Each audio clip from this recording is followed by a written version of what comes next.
கர்த்தருக்கு பிரியமானவர்களே, ஒவ்வொரு நாளும் கர்த்தர் உன்னை தினமும் தேடி வரா என்ற தலைப்பில் நாம் அதிகமாக தியானித்து வருகிறோம் அல்லவா? தேவன் நம்மை தேடி வந்து அவருடைய வார்த்தையை நம்முடைய உள்ளத்திலே விதைக்கிறார். ஆனால் நீங்கள் நினைக்கலாம், நான் அந்த அளவுக்கு தகுதி உள்ளவனா அப்படின்னு நீங்கள் நினைக்கலாம். ஆனால் பாருங்க, தேவனுக்கு நல்லா தெரியும், இவனால் இவன்கிட்ட குறை இருக்குது, அது இருக்குது, எல்லா விஷயங்கள் இருக்குது. ஆனாலும் என் கிருபையின் நிமித்தம் நான் உன்னை நேசிக்கிறேன் அப்படிங்கிறார். பாருங்க, தேவன் அவருடைய கிருபையின் மூலமாகத்தான் உங்களை ரட்சித்தார். உங்களை இந்த அளவுக்கு இன்றும் இந்த மாதிரி வீடியோ நீங்கள் பார்க்குறீங்க அப்படின்னா, தேவனுடைய கிருபையினால தான், அந்த பரிசுத்த ஆவியானவருடைய அந்த ஏவுதல் மூலமாகத்தான் நீங்கள் இப்போ பார்த்து கொண்டு இருக்கிறீங்க. இந்த பார்த்து கொண்டு இருக்கிற இந்த தருணத்திலே தேவன் உங்களோடு இடைப்பட்டு கொண்டிருக்கிறார். ஆக நீங்கள் மிகப்பெரிய பாக்கியவான். ஆனால் நீங்கள் நினைக்கலாம், நான் சரிதாங்க, ஆனால் பார்க்குறேன், நீங்கள் எல்லா விதத்தை சொல்லலாம், ஆனால் என்னுடைய வாழ்க்கையிலே முன்னேற்றத்திலான ஒரு பாதையிலே அதை நான் எப்படி அதை எப்படி நான் கைக்கொள்வது, அதை நான் எப்படி அதிலிருந்து நான் மீள்வது, நான் கீழே இருக்கிறேன், என்னுடைய வாழ்க்கை மேலாக போகணும். ஆனால் கர்த்தரை தேர்ந்தெடுத்திருக்கிறேன், ஆனால் கர்த்தர் எனக்குள்ளே இருக்கிறார். நான் போகிறேன், வாரம் சர்ச்சுக்கு போகிறேன், எல்லாம் செய்கிறேன், எல்லாம் பைபிள் படிக்கிறேன், ஆனால் என்னுடைய வாழ்க்கையில் மாற்றம் இல்லை. என்னுடைய வாழ்க்கை எனக்கு இருந்த நிலைமையிலே தான் இருக்கிறேன்.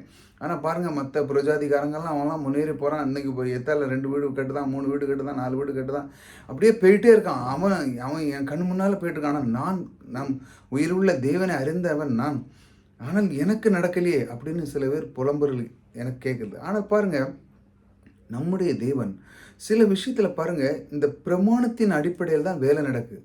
இந்த பிரமாணத்தின் அடிப்படையில் தேவன் வைத்த இந்த பிரமாணம் இந்த பூமியில் எல்லாத்துக்கும் அது வேலை செய்து பாருங்கள்.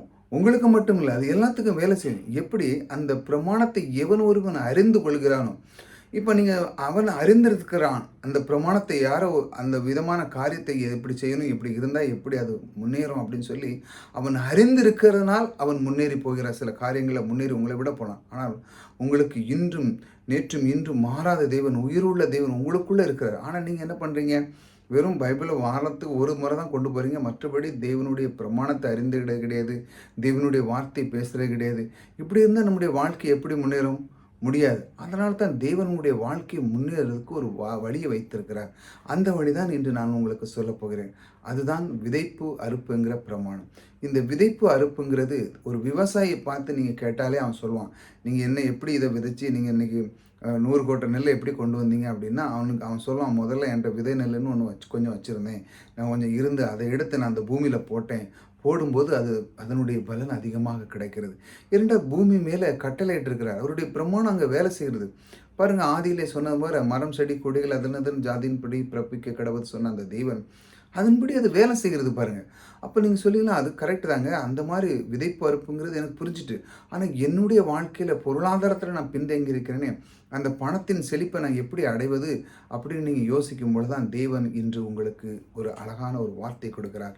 அவர் சொல்லுகிறார், இந்த வார்த்தை உன் உள்ளத்திலே நீ இதயத்தில் எழுதி வச்சுக்கோ அப்படின்னு சொல்கிறார். எந்த வார்த்தை என்றால், தேவன் பணத்தை விதை என்று கூறிவிட்டார். பாருங்கள், ஒரு விவசாயி விதையை எப்படி போட்டு அவன் பெறுகிறானோ, அதே போல் பணத்தையும் விதை என்று சொன்னதனால் நீங்கள் உடனடியாக அதை நீங்கள் விதைக்க ஆரம்பிக்கணும். எப்படி? உங்கள் கையில் கொஞ்சம் தான் இருக்கும், ஆனால் உங்களுக்கு நிறைய அறுவடை தேவைப்படுது. உங்களுடைய சூழ்நிலை பாருங்கள், உங்களுக்கு பிள்ளைகளுக்கு படிக்க வைக்கணும், வீடு கட்டணும், அந்த நிறைய நல்ல காரியங்கள் நீங்கள் செய்ய இருக்குது. உங்கள் நண்பர்களுக்கு உதவலாம், மற்ற காரியம் எல்லாத்துக்கும் நீங்கள் செய்யக்கூடிய எல்லாத்துக்கும் நீங்கள் ஆசைப்படுறீங்க. ஆனால் அதற்கான முதல் ஒரு காரியம் தேவன் சொல்கிறார், விதைப்பு அறுப்புங்கிறது நீ புரிஞ்சு கொண்டாதான் நீ முன்னேற முடியும். ஆகையால் நீ இருக்கிறதை, கொஞ்சத்தை கையில் இருக்கிறதை நீ விதைக்க ஆரம்பி. தேவனுடைய பிரமாணத்தின்படி நீ அதை பார், அந்த பிரமாணத்தை எப்படி வேலை செய்கிறது பார். ஆனால் மக்கள் என்ன பண்ணுவாங்க, பூட்டி கையில் மூட்டை கட்டி வச்சாதான் நம்ம செமிச்சு இப்படி வச்சாதான் நம்ம முன்னேற முடியும்னு சொல்லி அவங்க அதிலிருந்து கொடுக்க மாட்டாங்க பாருங்கள். கையை என்னைக்கு தன் கையில் இருக்கிற அந்த செல்வத்தை, அந்த பணத்தை என்னைக்கு ஒருவன் ரிலீஸ் பண்ணுறானோ, அப்பொழுதுதான் அங்கே தேவனுடைய பிரமாணம் வேலை செய்யும். தேவனுடைய பிரமாணம் நமக்கு வேலை செய்கிறதுனால தான் நம்ம பின்தங்கி இருக்கிறோம். ஏன் நீங்கள் செய்யலை? தேவன் எதிர்பார்த்து கொண்டு இருக்கிறார், என்னுடைய வேலை ரெடிப்பா, ஆனால் உன்னுடைய வேலை இருக்க. அந்த பாருங்கள், விவசாயி தன்னுடைய விதை நெல்லை வீட்டிலே வச்சுட்டு இருந்தால் பெருக முடியுமா? இல்லை. அவன் என்னைக்கு கொண்டு அந்த பூமியில் விதைக்கானோ அன்னைக்கு தான் பெருக முடியும். அது எவ்வளோ பெரிய தேவனுக்கே பெரிய வல்லமை இருந்தாலும் அங்கே வீட்டுக்குள்ளே வச்சுட்டு இருக்கதாட்டி ஒன்றும் நடக்காது. அவன் என்னைக்கு தன்னுடைய கையிலிருந்து ரிலீஸ் பண்ணுறானோ, அதே போல தான் நீங்கள் பெருகுவதற்கு ஒரு பயிற்சி நான் உங்களுக்கு வச்சுருக்கிறேன். அதாவது நீங்கள் கொஞ்சம் கொஞ்சமாக பெருகணும். அதற்கான நம்பர் நான் உங்களுக்கு கொடுத்துருக்குறேன். அந்த நம்பர்லேருந்து நீங்கள் உங்களுடைய பொருளாதாரம், அந்த பணத்தை நீங்கள் கொஞ்சம் கொஞ்சமாக சென்ட் பண்ண அதை பழகுங்க. மனிதனுடைய வாழ்க்கையில் நீங்கள் பழகிறது கிடையாது. இல்லை அது எப்படி இவங்களுக்கு ஏன் கொடுக்கணும், இதை ஏன் செய்யணும் அப்படின்னு நீங்கள் யோசிக்கும் பொழுது உங்களுடைய வாழ்க்கை பின்தங்கி தான் போகும். இல்லை, தேவன் சொல்லியிருக்கிறார், பணம் என்பது ஒரு விதை, அதை நான் விதைக்க ஆரம்பிக்கப் போகிறேன். ஆகையால் அதன் மூலமான பெருக்கத்தின் தேவன் எனக்குள்ளே இருக்கிறார். நான் மற்றவர்களை பார்ப்பதில்லை, நான் தேவனை நோக்கி பார்க்கிறேன் என்று சொல்லி எவன் எழும்புகிறாரோ அவனுக்குத்தான் வெற்றி கிடைக்கிறது. ஆகையால் அந்த மாதிரி தேவனுடைய வார்த்தையை நாம் கவனிக்கும் பாருங்கள். நீங்கள் ஏக சிந்தையும் ஏக அன்புள்ளவர்களாக இருந்து, நீங்கள் இந்த மாதிரி சிந்தை அன்புள்ளவர்களாக இருக்கணும். இந்த ஒவ்வொரு நிமிஷமும் இசைந்த ஆத்துமாக்களை ஒன்றே சிந்தித்து ஒரு மனதோடு நீங்கள் சிந்திக்க, கண்டிப்பாக இது எனக்கு தான், தேவன் சொல்லியிருக்கிற அந்த வார்த்தை எனக்கு தான் கிடைச்சிருக்கு அப்படி சொல்லி நீங்கள் சிந்திக்கும் பொழுது என்ன பாருங்கள், ஏன் என் சந்தோஷத்தை நிறைவாக்குங்கள். தெய்வம் இந்த மாதிரி ஒரு வார்த்தை சொல்லி சந்தோஷத்தை நிறைவாக்குங்கப்பா.